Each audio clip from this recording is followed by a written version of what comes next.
This is the video for the 2-beat pattern found in the material from pages 48 through 49 in the book Fundamentals of Music and Directing Songs.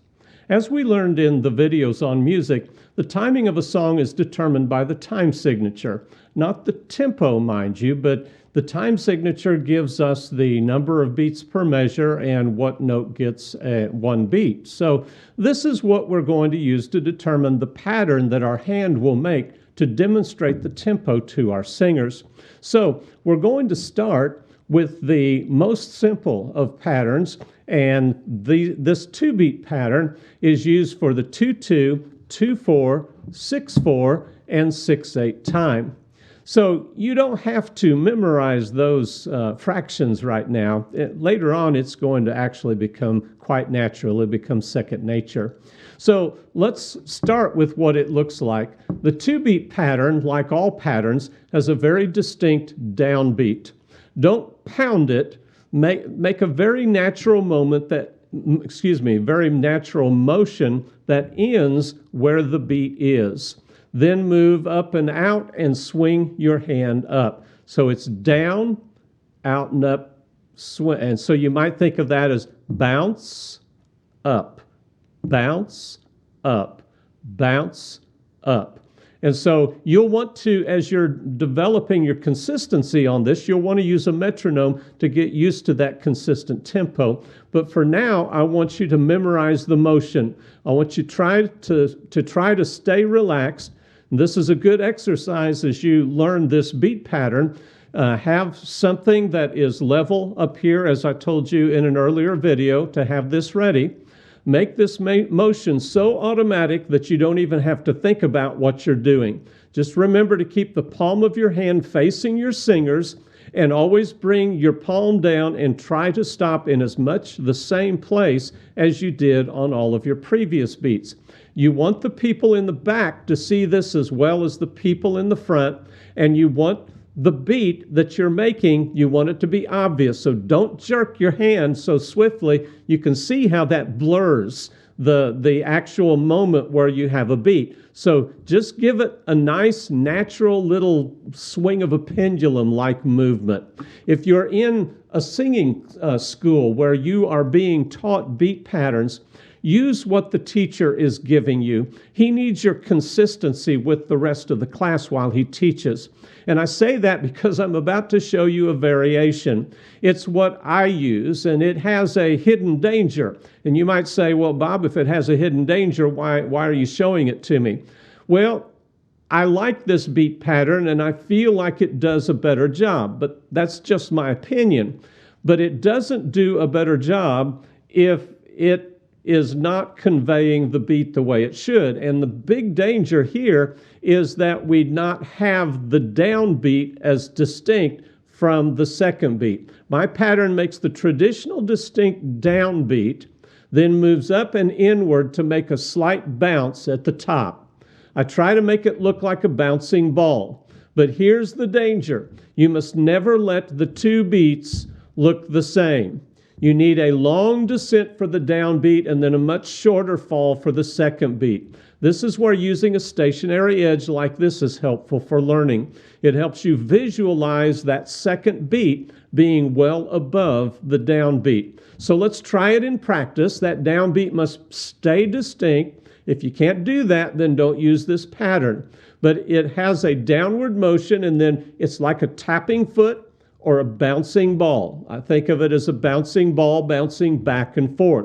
Your singers know to tap their foot whenever your hand makes a downward motion. Let's try a couple of songs here. These are 2/4 songs with both of these patterns, so you can kind of try them out and see what you actually want to do with them. And so the first song that we're going to use here is Lord, We Come Before Thee Now. And I've set up my metronome. I want to do this with a metronome. And let's see now. I have my beat per minute set at 90. And so we'll do a fair amount of this song and get a feel for it. Lord, we come before thee now. At thy feet we humbly bow. Oh, do not our suit disdain. Shall we seek thee, Lord, in vain? Shall we seek thee, Lord, in vain? Okay, so do you feel that beat with the 2-beat? Feel that pattern as it comes along. Now I'm going to go back and I'm going to use the traditional pattern, the pattern that most singing schools are going to give you. Lord, we come before thee now, at thy feet we humbly bow. Oh, do not our suit disdain. Shall we seek thee, Lord, in vain? Shall we seek thee, Lord, in vain? Don't freak out if you get your hand motion off a little bit in a measure somewhere. I did it a couple of times there. And just keep on going. Look for your downbeat, re-enter the measure, and go on with it like that. So now we want to try A Mighty Fortress Is Our God. And our beats per minute on this one will also be 90 beats per minute. Now this one starts a little bit high. And this particular one, which we learn elsewhere how to pitch these songs, but this is on a D. No, do, mi, so, do.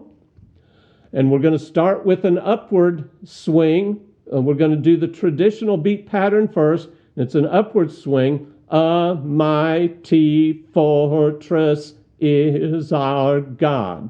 Okay, so we get our 90 beats per minute.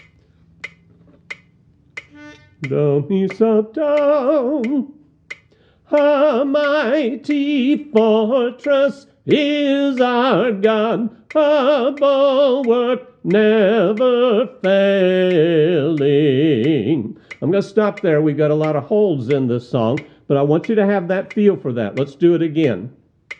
A mighty fortress is our God, a bulwark never failing.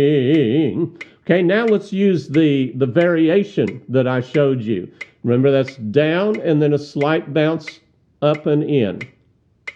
A mighty fortress is our God, a bulwark never failing. Now remember, you don't want a mighty fortress. You're losing your downbeat there. A mighty fortress is our God, a bulwark never failing. Okay, so now we have two songs that we've tried here, and I think both of them present the concept for you to practice.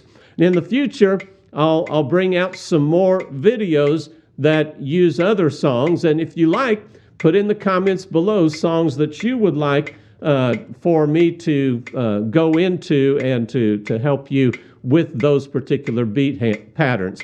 Now, let me remind you to practice in front of a mirror so you can see what your singers are seeing. And of course, they're the ones who will have to live with what you're doing when you direct songs.